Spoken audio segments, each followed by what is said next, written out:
पहाड़ों पर अगले 2 दिन भारी हैं। कई इलाकों में रास्ते लैंडस्लाइड की वजह से बंद हैं। लोगों को आने जाने में भारी दिक्कतों का सामना करना पड़ रहा है। यानी पहाड़ पर मुसीबत पहाड़ जैसी है।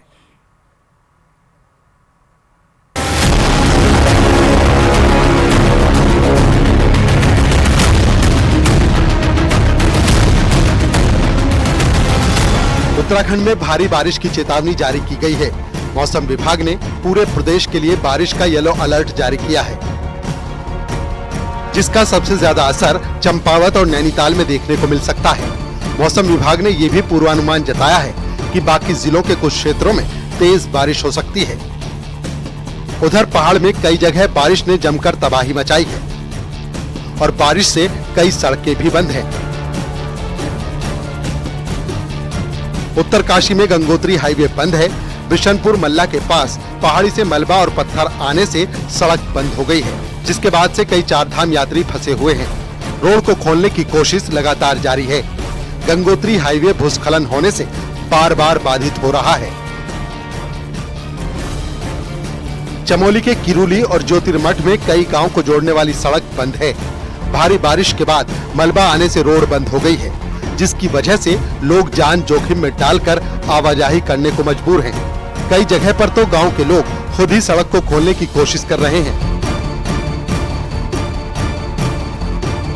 चमोली में तो बिना बारिश के ही अलकनंदा नदी का जलस्तर बढ़ता जा रहा है। ऊंचाई वाले इलाकों में ग्लेशियर के लगातार पिघलने से अलकनंदा का जलस्तर लगातार बढ़ता जा रहा है।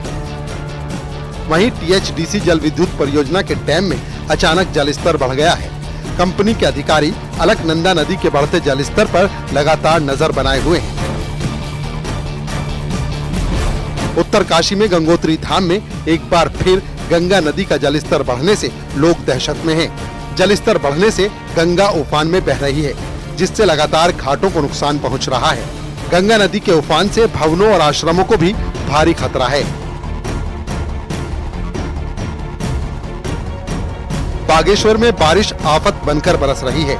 इस मानसून में सबसे ज्यादा नुकसान सड़कों और मकानों को हुआ है।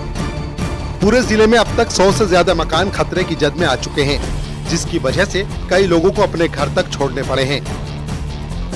बारिश से कई जगह भूस्खलन का खतरा बना हुआ है। वहीं कपकोट में बारिश से ज्यादा नुकसान हुआ है।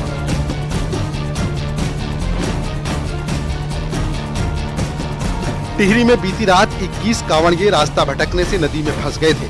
वहीं सूचना मिलने पर एसडीआरएफ की टीम ने सभी 21 कांवड़ियों का रेस्क्यू किया। झाला के पास कांवड़िये फंसे हुए थे। जैसे ही एसडीआरएफ की टीम को कांवड़ियों के फंसे होने की खबर मिली, उन्होंने रेस्क्यू ऑपरेशन शुरू कर दिया और सभी को बचा लिया गया। अगले कुछ दिन पहाड़ों पर सावधान रहने की जरूरत है। Bureau report, news 18।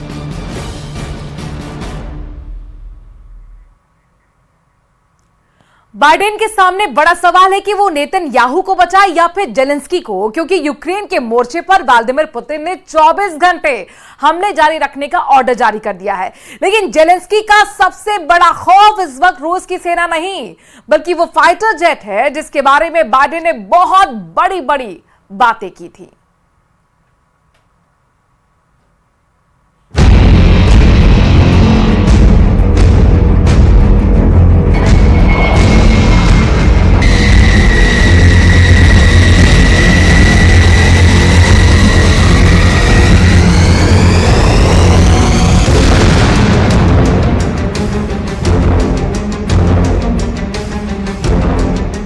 ये उड़ान बता रही है कि जेलेंस्की के सितारे गर्दिश में आ चुके हैं। F-16 को लेकर जेलेंस्की का भरोसा चकनाचूर होने की कगार पर है। जुलाई के महीने में जेलेंस्की को लगातार झटके मिल रहे हैं और पुतिन के लगातार हमलों के बीच जेलेंस्की के लिए अमेरिका से बहुत बड़ी बैड न्यूज आई है।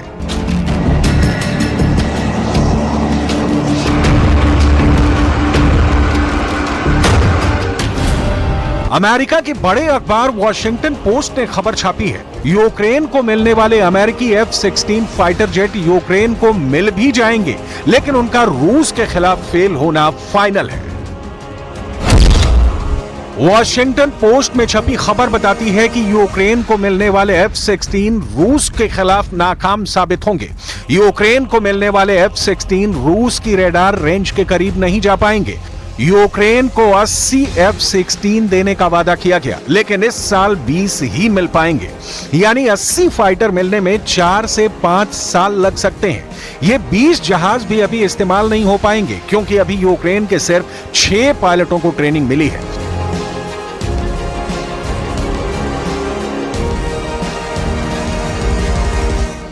ज़ेलेंस्की बार बार बोलते रहे हैं कि उन्हें 100 से ज्यादा F-16 फाइटर जेट चाहिए, ताकि यूक्रेन की वायुसेना रूस से मुकाबला कर सके। वैसे ज़ेलेंस्की का हौसला तोड़ने वाली खबर यह भी है कि बाइडेन ने ज़ेलेंस्की को कह दिया है कि F-16 यूक्रेन और रूस के बॉर्डर से 100 किलोमीटर पीछे ही हमला कर सकते हैं। यानी रूस में F-16 की एंट्री पर अमेरिका पहले ही बैन लगा चुका है। इससे बहुत से सवाल उठ रहे हैं। क्या ज़ेलेंस्की की हार फाइनल हो चुकी है? क्या अमेरिका ने यूक्रेन के साथ बहुत बड़ी साजिश कर दी है? क्या ज़ेलेंस्की के पीठ में छुरा भोंक दिया गया है? ज़ेलेंस्की के पायलट इस जहाज से पुतिन पर हमला नहीं कर पाएंगे। इस रिपोर्ट का यही मतलब निकाला जा रहा है। यह जानकर ज़ेलेंस्की के होश उड़ गए हैं। ज़ेलेंस्की को बाइडेन का वादा नजर आ रहा है, जो अब खोखला साबित होता दिख रहा है।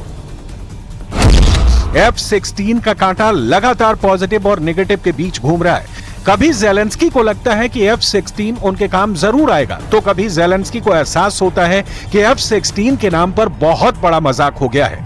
ऐसे में F-16 के स्टेटस की सच्चाई क्या है, इसके कांटे पर पूरी दुनिया की नजर है।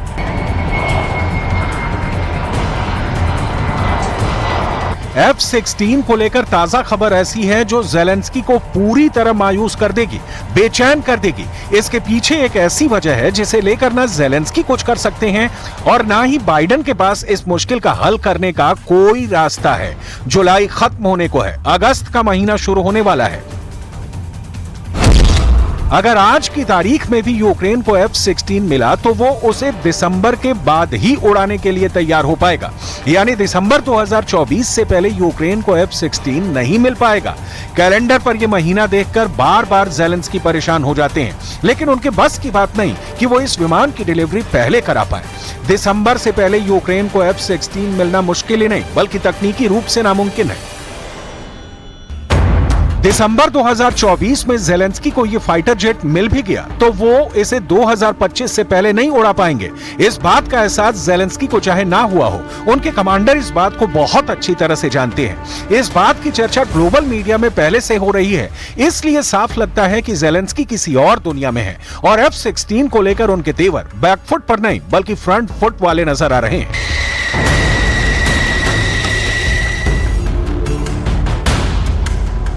Перший же український F-16 стане одним із найсильніших сигналів від світу, що Росія через її ж агресію лише втрачатиме, буде слабшою, ставатиме ще більш ізольованою.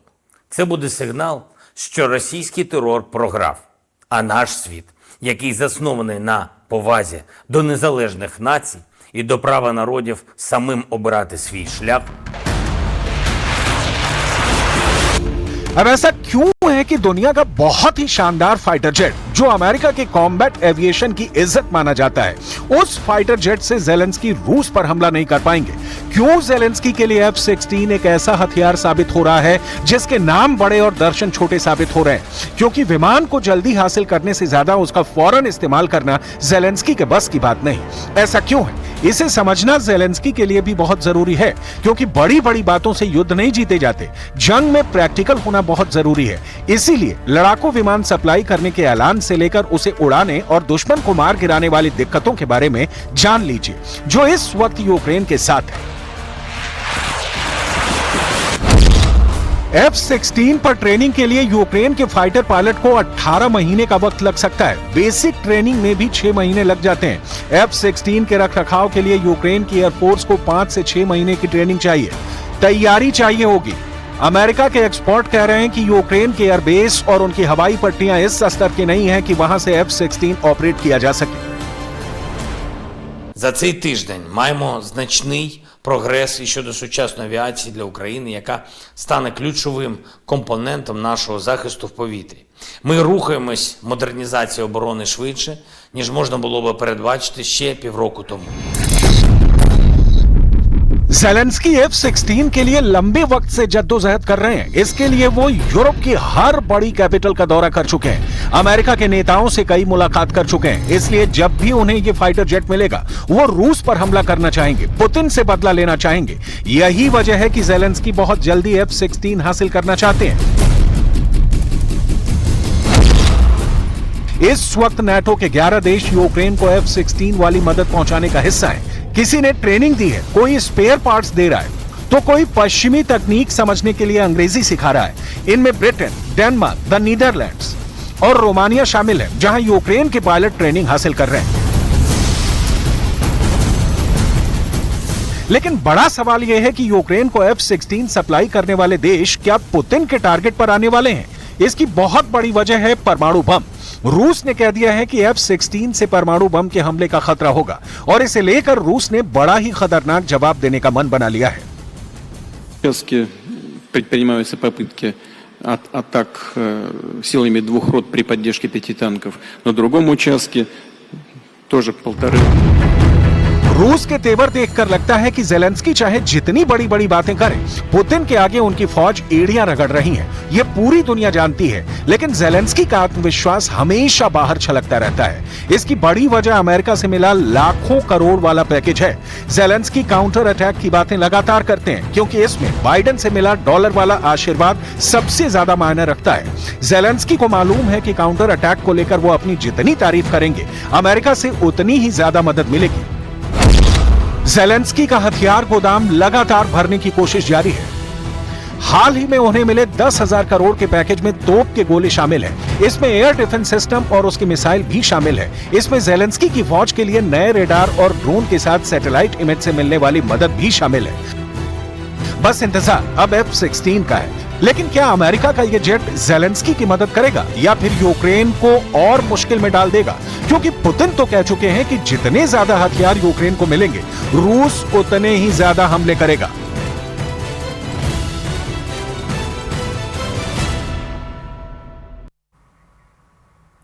पाकिस्तान से आई बहू महवेश अपने ससुराल में खूब काम कर रही है और अपने सास ससुर का पूरा ख्याल रख रही है।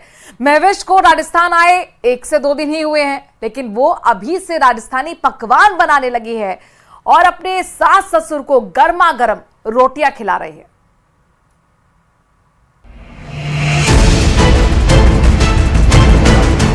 प्यार मोहब्बत से रहे, ठीक है, मैं उसके साथ रहना पसंद करती हूँ। और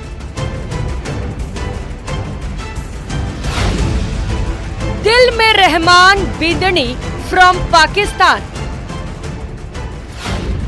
एक और सीमा पार इश्क चढ़ा परवान। पाकिस्तानी बहू बनाए राजस्थानी पकवान। पहले पाकिस्तान से सीमा आई, अब महवेश। पूरे देश में एक और पाकिस्तानी बहू की खूब चर्चा हो रही है। पाकिस्तान से आई महवेश का गृह प्रवेश तो हो ही चुका था, लेकिन अब उसने घर भी संभाल लिया है।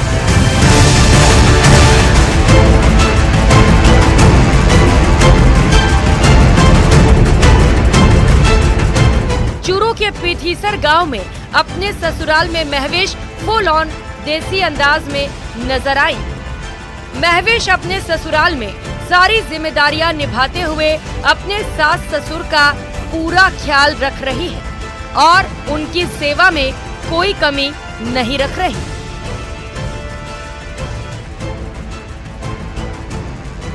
अपने ससुराल में महवेश ने देसी अंदाज में राजस्थानी खाना बनाया और अपने सास ससुर को गर्मा गर्म रोटियां बनाकर खिलाई। सास ने उसे राजस्थानी मतीरी, टेंडसी और ग्वार की फली की सब्जी बनाना सिखाया। वहीं महवेश ने परिवार के लिए चाय भी बनाया। महविश को ससुराल में खूब प्यार मिल रहा है और अब उसे कुवैत में रह रहे रहमान का भारत में आने का इंतजार है। अभी रहमान इधर आएंगे 15-20 दिन तक, क्योंकि उन्होंने खुद मुझे बोला है वो आ रहे हैं, उन्हें भी दिल है मुझे मिलने का, मेरा भी दिल था। इंशाल्लाह वो आएंगे। हमने कुछ गलत नहीं किया है, हमने निकाह किया है।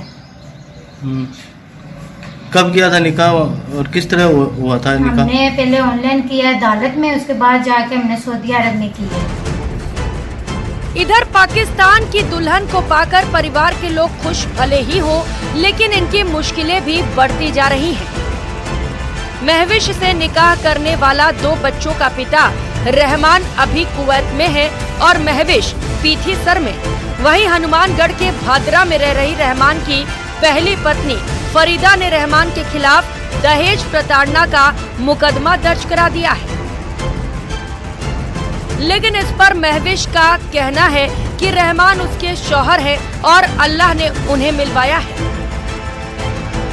मैं पाकिस्तान से वाघा बॉर्डर से आई हूँ, तो मुझे इधर आके बहुत अच्छा लगा। पहले हम पुलिस स्टेशन गए हैं, उधर मेरे पेपर वगैरह उन्होंने देखे हैं। उसके बाद मैं अपने ससुराल आई हूँ, तो मैंने अपने इधर खाना भी बना के अपने ससुराल को खिलाया, अपने ससुर को खिलाया है और मुझे सब बहुत अच्छे लगे हैं, बहुत प्यार मिला। मैं बिल्कुल ऐसी नहीं हूँ। मैं अपने, क्योंकि वो मेरे शौहर हैं, अल्लाह ने हमें मिलवाया है, हमारी जोड़ी अल्लाह ने बनाई है। इधर इस पूरे मामले को लेकर रहमान की मां ने कहा कि पाकिस्तान से आई उसकी बहू उसे काफी पसंद है और उनका कहना है कि वो पाकिस्तानी बहू को भी अपनी बेटी की तरह ही प्यार देंगी। मेरी बहू बहुत बढ़िया है, बहुत निवाजी परगजी है। अब गलत दुनिया बोल रहा है तो वीडियो में से डड़ी है तो सब कुछ करेड़ी है। मैं 2 साल बात करी हूँ इससे। 5 टाइम की नमाज, 7 टाइम की पढ़ा नमाज। आज 7 टाइम की नमाज पढ़ा। सुबह उठिए 5 बजे उठ के ससुरा ने चा करके दिए, मन ने चा करके दिए नमाज पढ़ के हैं। आंगने की बारीक तारी है, पोछा मारे है। और अब बने को खानों बना के दिए, ससुरा ने खुलाए, मानसा ने खुलाया है, चाबी बना के पिलान लाग रही है। मेरे बेटो पसंद करिए तो मेरे बेटे का मैं सागर हूँ। बहरहाल रहमान की पहली पत्नी फरीदा ने भादरा थाने में पति और ससुराल पक्ष पर दहेज का केस दर्ज करा दिया है। वहीं दूसरी तरफ पाकिस्तान की महविश अपने ससुराल में खुश हैं। अब देखना ये होगा कि इस मामले में आगे क्या होता है। न्यूज़ 18 के लिए चूरू से मनोज शर्मा की रिपोर्ट। देश भर में प्रोजेक्ट टाइगर को 51 साल हो चुके हैं। पिछले 51 साल बाघ संरक्षण में देश वो उपलब्धियां कभी हासिल नहीं कर पाया जो पिछले 1 दशक में हुई हैं। पेश है इस पर ये खास रिपोर्ट।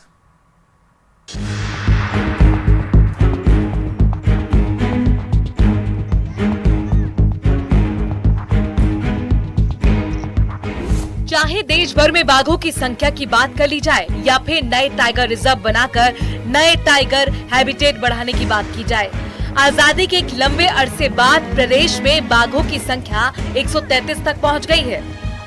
राजस्थान में हमारे जो भी वन्य क्षेत्र हैं, चाहे वो रणथंभौर हो, चाहे सरिस्का हो, चाहे मुकुंदरा हो और चाहे आने वाले समय में बनने वाला कुंभलगढ़ हो, जो भी वन्य क्षेत्र है जहाँ टाइगर हैबिटेट है, टाइगर रहते हैं, निश्चित रूप से राजस्थान को सौगात भी मिलेगी और वन्य क्षेत्र की सुरक्षा भी होगी और जो वन्य जीव उसके अंदर है उनकी सुरक्षा भी होगी।